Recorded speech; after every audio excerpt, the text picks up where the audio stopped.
Hello बच्चों, कैसे हो आप सब। तो आज हम लोग बहुत ही इंपॉर्टेंट एक ट्रिक देखने वाले हैं जो कि पेडिग्री एनालिसिस से रिलेटेड है। ये टॉपिक जेनेटिक्स के क्लास 12th का चैप्टर है, ठीक है। और इसमें हम लोग देखने जा रहे हैं, अक्सर होता क्या है कि एग्जाम में क्वेश्चन पूछ देता है और स्टूडेंट्स गारंटीड इस तरह के टॉपिक से रिलेटेड जो क्वेश्चंस पूछे जाते हैं एग्जाम में उन पे पक्का फंसते हैं। तो आज से अगर आप इस वीडियो को पूरा देख लेते हो तो वो सारा टेंशन बिल्कुल दूर हो जाएगा आपका, ठीक है। तो चलिए हम लोग वीडियो में ज्यादा बात ना करते हुए आगे बढ़ते हैं। तो देखिए, पेडिग्री जो है ये क्या है। सबसे पहले पेडिग्री का मतलब समझना। पेडिग्री क्या होता है, तो पेडिग्री को बोलते हैं हम लोग फैमिली ट्री। ये क्या होता है, फैमिली ट्री होता है बाबू, ठीक है। अब ये जो फैमिली ट्री है इसमें अलग अलग जनरेशंस में अलग अलग तरह के कैरेक्टर्स होते हैं। खासकर हम लोग यहां पे क्या देखेंगे, यहां हम लोग जेनेटिक्स कैरेक्टर को देखेंगे कि कैसे कैसे एक फ्लोचार्ट के माध्यम से एक जो पेरेंट है उससे कोई भी कैरेक्टर इंडिविजुअल में उनके आगे के जनरेशन में जा रहा है या नहीं जा रहा है, ठीक है। तो देखिए क्या होगा। तो पेडिग्री में कुछ इंपॉर्टेंट सिंबल्स हैं जो आप लोगों को याद रखने हैं और वो सिंबल्स आपको एनसीईआरटी में मिल जाएंगे। जैसे स्फेरिकल जो स्ट्रक्चर होगा, सर्कुलर स्ट्रक्चर को फीमेल बोलते हैं, स्क्वायर जो स्ट्रक्चर होगा उसको मेल बोलते हैं। तो उसी तरीके से हम लोग यहाँ पे सबसे पहले ये देखें कि जो भी पेडिग्री आपको क्वेश्चन में दिया हुआ होगा उस पेडिग्री में सबसे पहले हम लोग को यह देखना है कि कहीं उस क्वेश्चन में जितने भी ऑफस्प्रिंग्स हैं उनके पेरेंट्स अफेक्टेड तो नहीं हैं। अगर वहां पे ऑफस्प्रिंग्स भी अफेक्टेड है और पेरेंट्स भी अफेक्टेड है तब हम लोग क्या करेंगे, तब हम लोग देखेंगे कि अगर हैं तो क्या होगा, नहीं है तो क्या होगा। All affected offsprings have affected parents. अगर ऐसा होता है, इफ यस देन जो कैरेक्टर होगा वो कैसा होगा, डोमिनेंट होगा, ठीक है।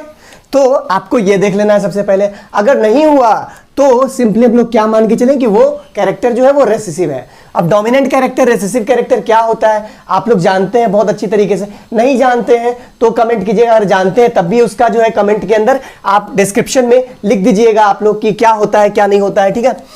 All affected male. अब देखिए क्या होगा, जब पता चल गया हमको कि कैरेक्टर डोमिनेंट है या कैरेक्टर रेसेसिव है, तो अगर डोमिनेंट रहा तब हम लोग को उसके अंदर क्या देखना है, all affected male has affected mother. यानी कि अगर मेल अफेक्टेड है तो या तो उसकी मां अफेक्टेड होना चाहिए या फिर उसकी बेटी अफेक्टेड होनी चाहिए। अगर मेल अफेक्टेड है तो या तो उसकी मम्मी अफेक्टेड होगी या फिर उसकी बेटी अफेक्टेड होगी। तो अगर इसका पेडिग्री का फ्लोचार्ट अगर बनाना चाहेंगे आप लोग तो अभी हम आपको बता देंगे इसके जस्ट बाद। फिलहाल इसको देखते हैं।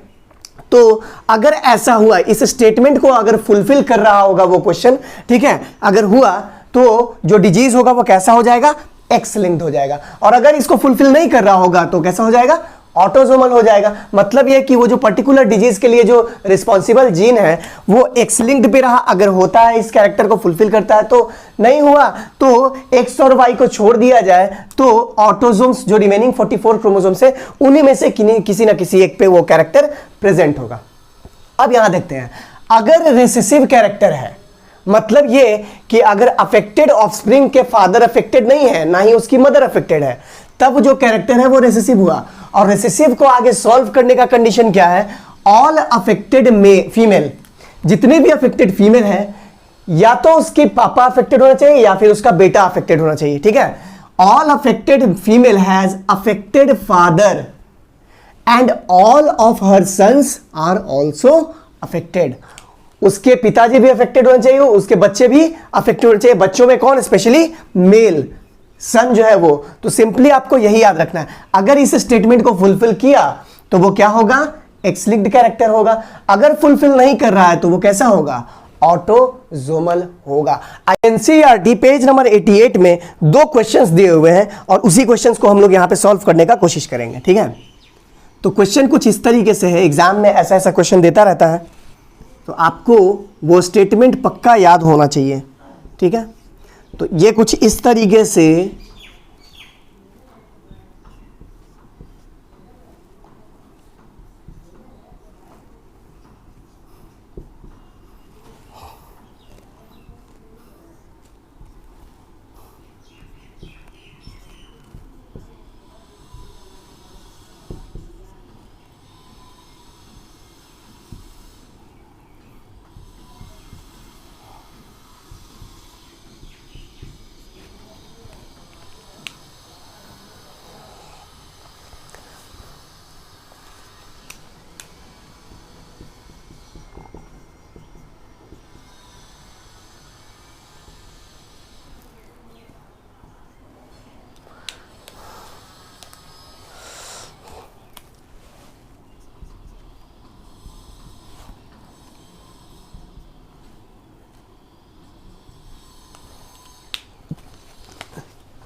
तो ये जो क्वेश्चन दिख रहा है आपको, ये एनसीईआरटी के पेज नंबर 88 का क्वेश्चन है, ठीक है। और इस क्वेश्चन को हम लोग अभी जो ट्रिक मैंने बताया है उस पे सॉल्व करने का कोशिश करेंगे। तो सबसे पहला स्टेटमेंट क्या था? तो सबसे पहला स्टेटमेंट है कि all affected offsprings have affected parents.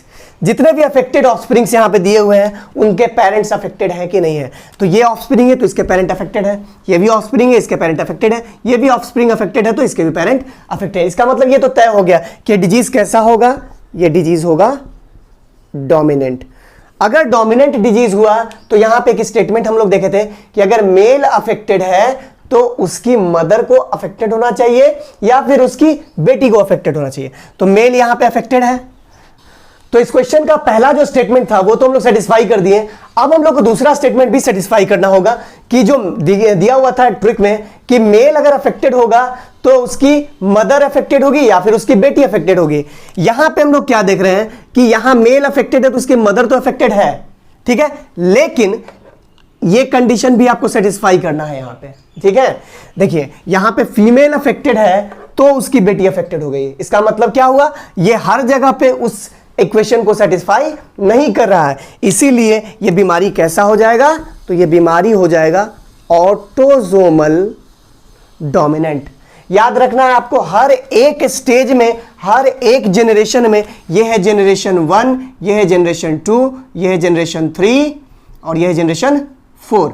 हर एक जनरेशन में ये जो स्टेटमेंट है ये फुलफिल होना चाहिए। किसी एक जनरेशन में भी अगर ये फुलफिल नहीं होता है, इसका मतलब कि वो जो डिजीज होगा वो एक्स लिंक्ड नहीं होगा, वो कैसा हो जाएगा, ऑटोसोमल। यहां तो वो फुलफिल कर रहा है लेकिन यहां पे उस चीज को वो फुलफिल नहीं कर रहा है, क्योंकि अगर मेल अफेक्टेड है तो उसकी डॉटर अफेक्टेड होनी चाहिए इसे, लेकिन यहां पे क्या हो रहा है, ये फीमेल अफेक्टेड है तो उसकी डॉटर अफेक्टेड है, तब तो ये गड़बड़ हो गया। इसका मतलब ये हुआ कि ये जो बीमारी है ये एक्स लिंक्ड डोमिनेंट ना होकर ऑटोसोमल डोमिनेंट होगा। आई होप आपको समझ में आ गया हो।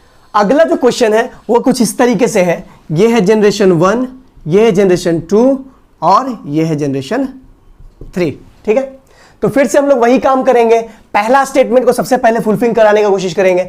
All affected offsprings have affected parents.